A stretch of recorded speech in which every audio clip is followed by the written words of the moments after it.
জঙ্গি নই, যারা জঙ্গি বানানোর ষড়যন্ত্র করবে তারাই জঙ্গি, তারাই সন্ত্রাসী।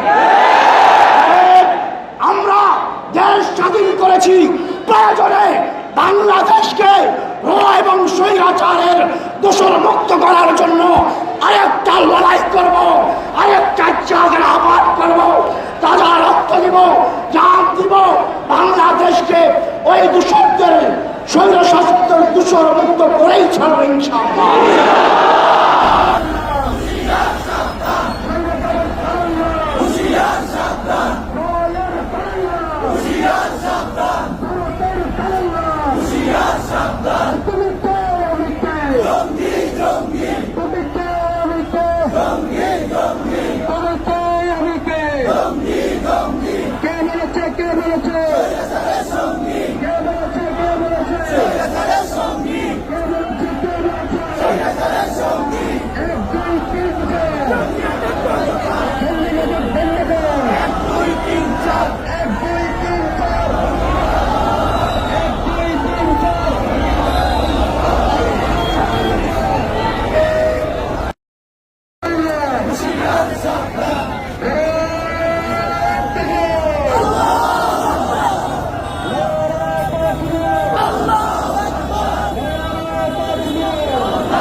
আমরা এর মাধ্যমে আজকে প্রোগ্রাম শেষ ঘোষণা করছি।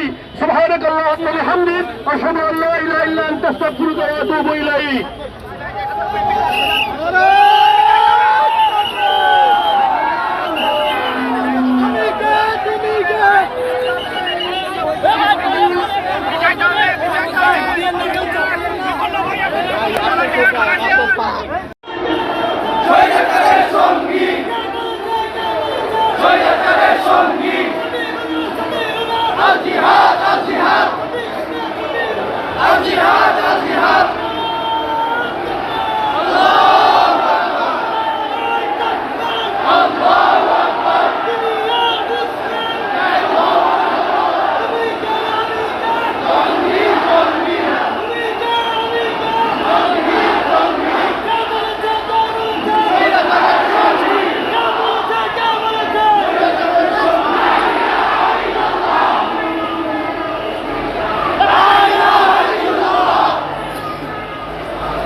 সম্মানিত ভাইয়েরা, আমরা আমাদের জায়গায় বেশ কয়েকদিন আগে স্পষ্ট করে বলেছিলাম যে বাংলাদেশে জাতিসংঘ তাদের মানবাধিকার কমিশন গঠন করার পিছনে সুদূর প্রসারী পরিকল্পনা থাকে। আমরা মনে করি নতুন ভাবে যে জঙ্গি নাটক সাজানো হচ্ছে, এই জঙ্গি নাটকের পিছনে জাতিসংঘ তাদের যে মানবাধিকার কমিশন অফিস এখানে গঠন করতে চায়, এটার একটা সুদূর প্রসারী পরিকল্পনার অংশ হচ্ছে সেটা।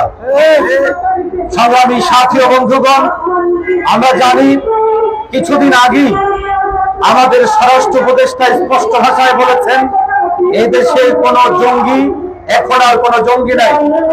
আমরা দেখেছি বিভিন্ন পত্র-পত্রিকায় স্পষ্টভাবে সংবাদ এসেছে বিগত ফ্যাসিবাদী সরকার নিজেদের ক্ষমতা টিকিয়ে রাখার জন্য জঙ্গি নাটক করত, বহু ভাইদেরকে গ্রেফতার করে নিয়ে গ্রেফতার করত চট্টগ্রাম থেকে, দেখানো হতো রাজশাহী থেকে, 2-3 মাস পর তাদেরকে দেখানো হতো জঙ্গি হিসাবে। বাস্তবে জঙ্গিবাদ এর সাথে কোনো সম্পর্ক থাকতো না। মূলত তারা তাদের বিদেশি প্রভুদেরকে খুশি করার জন্য, পশ্চিমাদেরকে খুশি করার জন্য এই জঙ্গি নাটকগুলো করতো। এরা পত্রপত্রিকার মধ্যে এসেছে এবং এই জিনিস আজকে আমাদের সবার সামনে স্পষ্ট হয়ে গেছে। আমরা আমাদের জায়গা থেকে পরিষ্কার ভাবে জানতে চাই যে 24-এর গণ অভ্যুত্থান এবং আন্দোলন পরবর্তী সময়ে আবার এই জঙ্গি নাটক কারা শুরু করেছে, আবার এই জঙ্গি নাটকের পিছনে কারণ কি হতে পারে। আমরা যখন পুলিশ কর্মকর্তা জনাব আব্দুল মান্নান সাহেবকে জিজ্ঞাসা করলাম যে আপনি মামলা দিলেন, এই মামলা দেওয়ার পিছনে কারণ কি, তখন তিনি জানালেন যে এটা উপরস্থ কর্মকর্তারা জানেন। আরেক ভাই ফুরালা ভাই যখন কথা বললেন তখন তিনি বললেন যে প্রশাসনের পক্ষ থেকে তেমনটা ইঙ্গিত দেওয়া হয়েছে। আমি নিজে ফোন দিয়েছি, আমি জানতে চেয়েছি আপনি রেজাউল করিম আবরারের নাম দিয়েছেন, আসিফ আবরারের নাম দিয়েছেন, আপনি তাদের নাম দিলেন কেন? তিনি বললেন যে আপনারা যে আবরারকে মনে করছেন, যে আসিফকে মনে করছেন, তারাই যে এরা সেটা আপনারা বুঝতেন কিভাবে? ওকে ফাইন, পরিষ্কার কথা। যদি যে রেজাউল করিম আবরার বলতে এদেশের তারুণ্যের অহংকার মুফতি রেজাউল করিম আবরার না হয়, আসিফ আবরার বলতে আসিফ আবরার না হয়, তাহলে কার নামে আপনারা মামলা দিয়েছেন সেটা পরিষ্কার করতে হবে। 24-এর গণ অভ্যুত্থান পরবর্তী বাংলাদেশে আমরা কোনো নাটক দেখতে চাই না। আমরা কোন নিরপরাধ ভাইদেরকে অপরাধী হিসেবে কাঠগড়ায় দাঁড় করানো হবে, এটা আমরা কোনদিন সহ্য করবো না।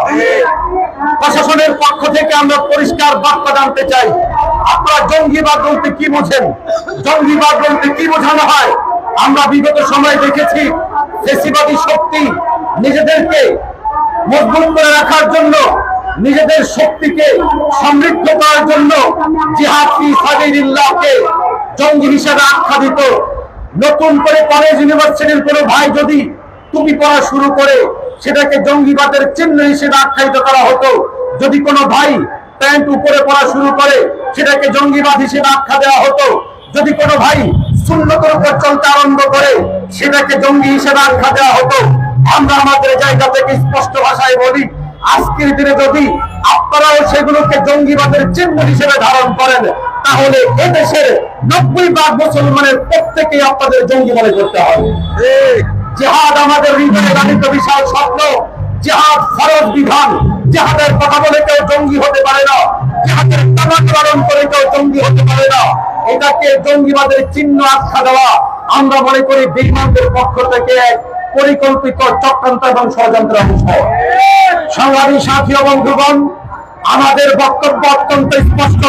মুফতি রেজাউল করিম আবরার, আসিফ আদনান, জাকারিয়া মাসুদ সহ যাদের বিরুদ্ধে মামলা দেওয়া হচ্ছে তারা প্রকাশ্য মানুষ, তাদের কার্যক্রম প্রকাশ্য, তাদের বক্তব্য প্রকাশ্য, তাদের তৎপরতা প্রকাশ্য।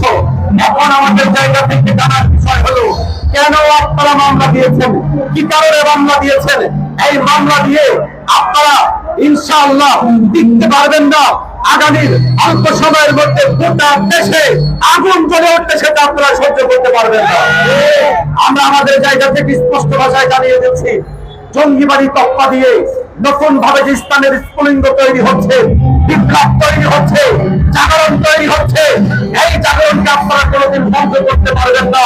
আগামীর বাংলাদেশ ইসলামের বাংলাদেশ হবে। নবজাগরণ, ইসলামের জাগরণ, 24-এর জাগরণ, ইসলামের জাগরণ। আপনার আসিফ আবরার কিংবা জাকারিয়া মাসুদের একা নয়, বরং তাদের সাথে দেশের লাখো তাওহীদি জনতা রয়েছে। আজকের এই মানববন্ধন থেকে আমরা অতি সত্বর যদি কোনো রেজাউল করিম আবরার, আসিফ আদনান এবং জাকারিয়া মাসুদ বলতে যাদেরকে সারা দেশের মানুষ চেনে, তারা যদি না হয়, তাহলে প্রশাসনের উচিত এখন এই ব্যাপারে ঘোষণা দিতে হবে। আর যদি তাদের নাম দেওয়া হয়, আমরা চ্যালেঞ্জ করছি, এদের কেউ জঙ্গিবাদের সাথে যুক্ত নয়। আমরা মুফতি রেজাউল করিম আবরার সাহেবের জায়গা থেকে স্পষ্ট ভাষায় বলছি, এক বিন্দু পরিমাণ তথ্য প্রমাণ আপনারা দেখাতে পারবেন না। অতএব প্রয়োজনীয় হয়তো এই ধরনের বিষয়কে এনে দেশকে অস্থিতিশীল করার পিছনে আমরা মনে করি ফ্যাসিবাদী শক্তি, পশ্চিমা শক্তি এবং ভারতের রয়ের গভীর চক্রান্ত এবং ষড়যন্ত্র রয়েছে। আমরা সমস্ত চক্রান্ত ষড়যন্ত্রের বিরুদ্ধে একাকার হয়ে 36-এর আন্দোলন যেমন ঝাঁপিয়ে পড়েছিলাম, আগামী তো আবার ইনশাআল্লাহ সুন্নাহ ইনশাআল্লাহ আমরা আন্দোলন সংগ্রাম করব। যে পর্যন্ত আপনাদের আহ্বান জানিয়ে এখানে শেষ করছি। আসসালামু আলাইকুম ওয়া রাহমাতুল্লাহি ওয়া বারাকাতুহু।